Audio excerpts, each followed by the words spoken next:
Hello ছোট্ট বন্ধুরা, আজ আমরা শিখব ভূমিকম্প হলে কি করতে হয়। ভয় পেও না, শান্ত থাকলেই আমরা নিরাপদ থাকতে পারব। শান্ত থাকো, মাথা নিচু, নিরাপদে থাকাই মূল সূত্র। ভূমি কাঁপতে শুরু করলে মনে রাখবে তিনটি জাদুর কথা: ড্রপ, কভার, হোল্ড অন। এখন আমরা ড্রপ কি সে সম্বন্ধে জানব। ড্রপ করার নিয়ম হল, প্রথমে হাঁটু গেড়ে নিচে বসো। দাঁড়িয়ে থাকলে পড়ে যেতে পারো। মাটির খুব কাছে থাকলে আঘাত পাওয়ার ঝুঁকিও কমে যায়। নিজেকে ভারসাম্য রাখার মতো ভঙ্গিতে রাখো, যাতে চারপাশ নড়লেও তুমি স্থির থাকতে পারো। ড্রপ করো নিচে, শরীর রাখো স্থির, এভাবেই হবে তোমার নিরাপদ পথ। ভাই হোল্ড অন। এখন আমরা কভার কি জানব। কভার হল একটি মজবুত টেবিল বা ডেস্কের নিচে ঢুকে মাথা ঢেকে রাখো। হাত দিয়ে মাথা ও ঘাড় ঢেকে রাখবে।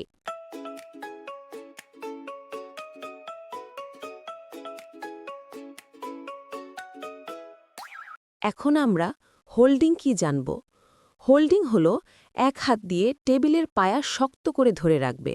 সম্ভব হলে অন্য হাত দিয়ে মাথা ঘুরে রাখবে। ভূমিকম্পের কাঁপা বা কম্পন না থামা পর্যন্ত টেবিলের নিচে থেকে বের হবে না। টেবিলের নিচে থাকলে নিরাপদে থাকবে, কারণ টেবিলের বাহিরে থাকলে ভূমিকম্পের সময় তাকের উপরে কিংবা আলমারির উপরে থাকা জিনিসপত্র, সিলিং ফ্যান, ডেকোরেশন লাইটস, দেয়াল ঘড়ি ইত্যাদি ভেঙে মাথার উপর পড়ে মারাত্মকভাবে জখম হতে পারে।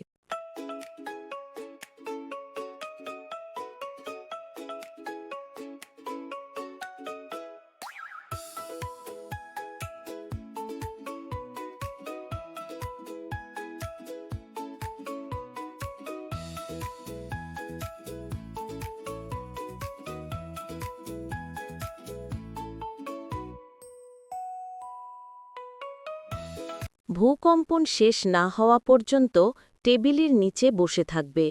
কম্পন 5 থেকে 10 সেকেন্ড কিংবা 20 সেকেন্ড স্থায়ী হতে পারে। কম্পন শেষ হয়ে গেলে ঘর থেকে বাহির হয়ে কিংবা সাবধানে সিঁড়ি দিয়ে নেমে নিরাপদ স্থানে আশ্রয় নিবে।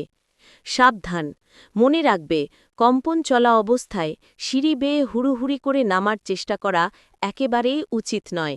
ভাই হোল্ড অন, জ্বালবে না মন, শেষ না হওয়া পর্যন্ত করবে সুরক্ষার ধারণ। ভূমিকম্প নিরাপত্তা সিরিজ পর্ব 1, ড্রপ, কভার, হোল্ড অন শেষ হল। পর্ব 2, আগামী সপ্তাহে আসতেছে কাছাকাছি টেবিল না থাকলে কি করবেন।